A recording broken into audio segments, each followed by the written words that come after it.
longevity lifestyle designers. This is Zach here with secretsoflongevity.com. Had a good question from someone. I've never thought to make a video on this before, and it was in regards to health of teenagers and young adults.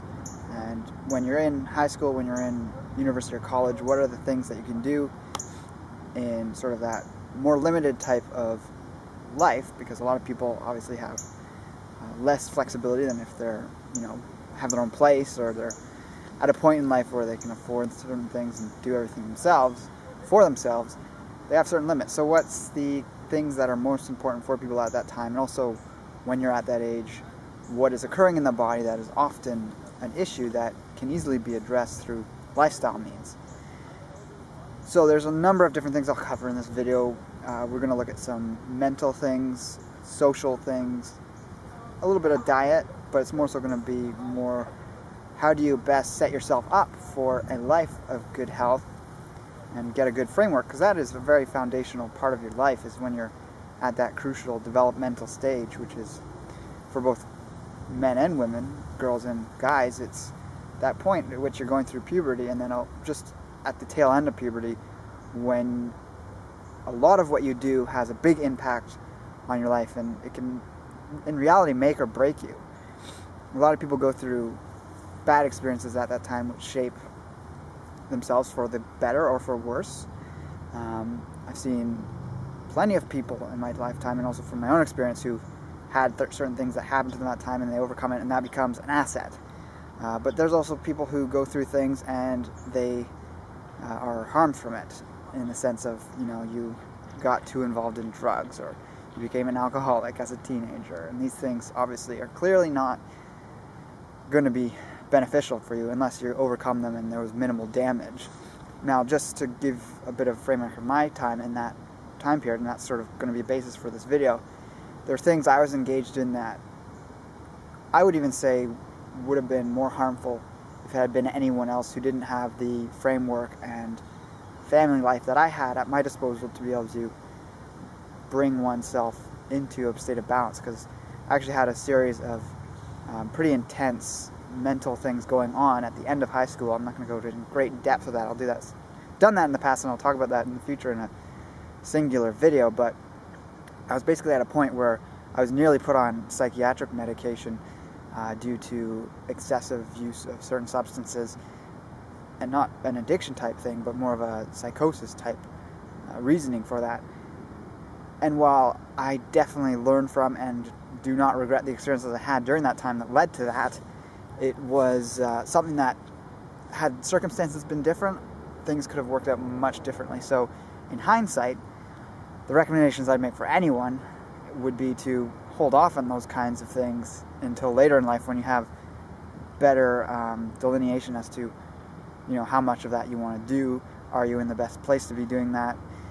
So we're talking about experimentation with things that would be considered illicit substances. So in my opinion, alcohol would be more the drug of choice.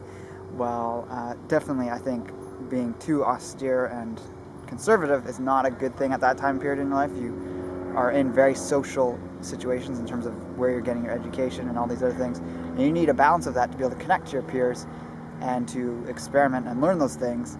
And yes, there's going to be that line of when you cross over into bad behavior with those things. But if you look to Europe, for example, you don't see the type of binge drinking you see in North America, and that's largely because teenagers, the age for drinking alcohol is like 12 in France, 14 in some parts of Europe, 16 in, I think, England, in the UK. And people learn to drink with their relatives and their family first. So they learn moderation before going out, and because it's been something that's suppressed and been illegal in society, they suddenly start binge drinking and doing it behind the scenes with friends before they're of legal age, etc. It's probably even worse in the US, considering the age is 21, whereas in Canada it's 19 in Ontario, 18 in Quebec. So there's, even though people do binge drink here, it's perhaps not as extreme, but who knows, maybe it is more extreme considering it's Canada. I don't know the exact stats, but what we do see in Europe is that people learn to drink properly. And when it comes to things of an illicit nature, I'm not going to go into specifics, but perhaps the more mind-expanding type substances, I lump marijuana in with that, in my opinion, it is much better to wait to do those things and experiment with them as much as you like when you're older and in a safe scenario. And I guess I have to add in that you should only be doing things that are legal. Don't want to break any laws, wink wink, nudge nudge. But those things do have things that they offer, especially if you're of a more creative type mindset. But when you're younger and your brain is still developing and expanding and you're learning patterns, you want to set these good patterns in at that stage, as opposed to, getting into the, okay, we'll take marijuana for instance, the habits that are often associated with users of that substance, laziness, low motivation, low drive, and it actually lowers testosterone in both men and women, so that's part of how it lowers drive. Oh look, there's a heron or something. Just flew overhead. You can hear its wings flapping. So these things, you're setting yourself up for creating bad patterns, which, depending on where you want to go with your career and life, could be a big hindrance and something that's very difficult to overcome. So with that being said, some of the other things that you want to really set in stone at that time are all these good habits. So if you have dreams and aspirations, definitely pursue them. Look to success technologies like Brian Tracy, anyone that has work out there in terms of increasing your productivity and creating good habits. David Allen's program, Getting Things Done. There's a lot of information out there and a lot of people that write about this stuff. I'm not anywhere near an expert on that, but the sooner you start with that kind of stuff, the sooner you're going to see success and have an easier and more fulfilling life.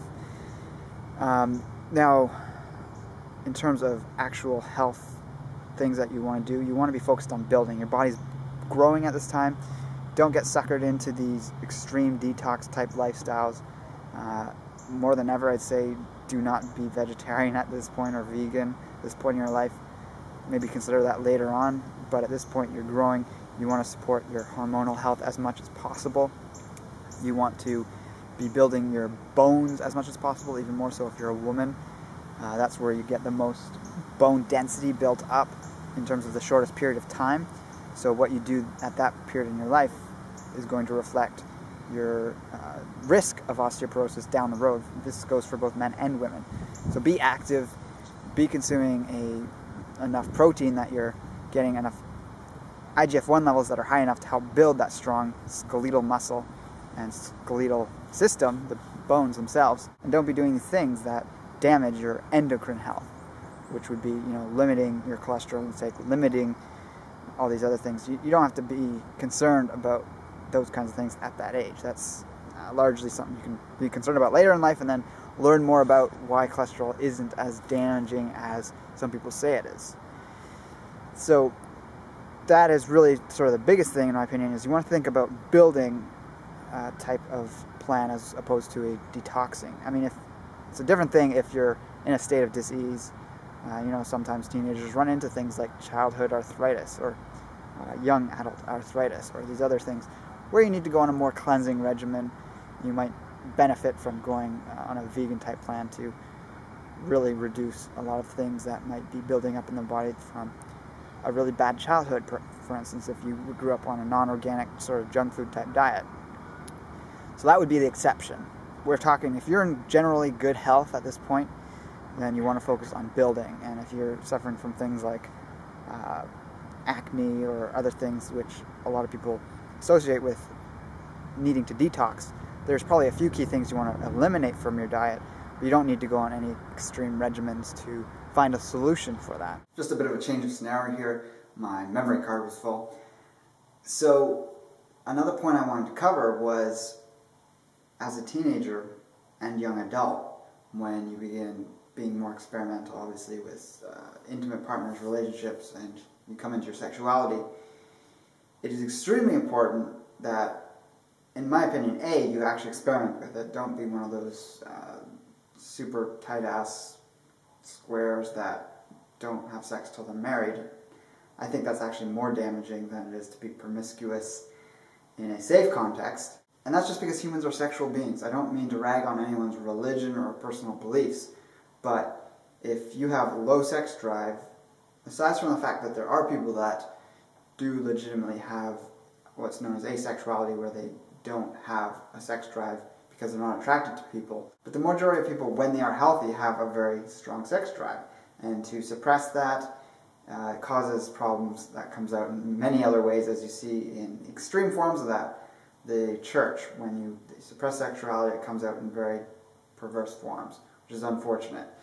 So by all means, go for it, but be extremely cautious about whom it is you choose to share these things with. And that goes without saying, obviously, but also that you're not just concerned about avoiding pregnancy, and so people use protection because they want to avoid that, but then when a girl is known to be on the pill, then people use it as a license to have unprotected sex. It's only partial protection. STIs are much more of a health risk than getting pregnant at a young age.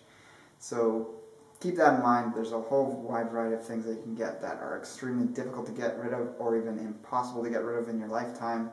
So always use protection in terms of an actual barrier to your partner in the form of a condom or female condom, unless you obviously are only seeing that partner or a few partners within a closed group where it doesn't have outside influence, and you have complete assurity that everyone in that group, whether it's 2 people or multiple people, are all clean through medical testing. So probably the biggest thing of all in terms of mental health and sort of social health, as you're growing up, you're getting to the point where you have or you're getting close to moving out of the home, and you really want to start being independent and starting to disentangle yourself from your parental control. This is something that varies widely depending on your upbringing, your parents' values, and things like that. But start making choices for yourself. Don't go to a school that your parents have decided for you to go to just because they want to fit you into a box that makes them feel better or fills the void of something that they made a mistake in not doing that they wish they had done. Live your own life as yourself and don't apologize for it. This can cause friction, obviously, between people, between you and your parents, but this is really important for your own self-fulfillment, and you have to learn that yourself comes first.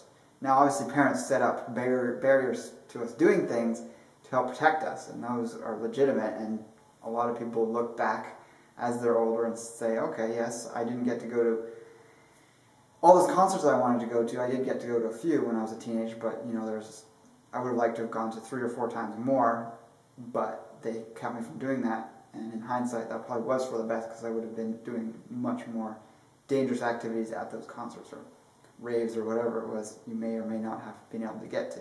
But when it comes to the choices that are shaping your future, you need to start taking responsibilities for these and plan ahead. Really think this through, meditate on it. You don't have to come to specific conclusions at this time in your life, but begin that process. Begin experimenting with things, and I mean in terms of what it is you're interested in, to look at where it is you're going for a career, and don't be stuck in the box. Learn to think outside the box.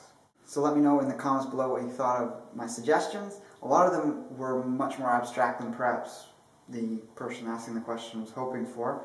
I hesitate to give a specific dietary regimen, things like that, because I cover that on my channel, and all the things that I talk about on my channel around diet and herbs and all these things could be taken into account if you were a teenager or a young adult that had the disposable income and means to bring these things to your life. But then by all means do them. But when it comes to development and the direction you take things in terms of life choices, I think that is a much bigger thing at that time of life that needs to be focused on and shapes your future health.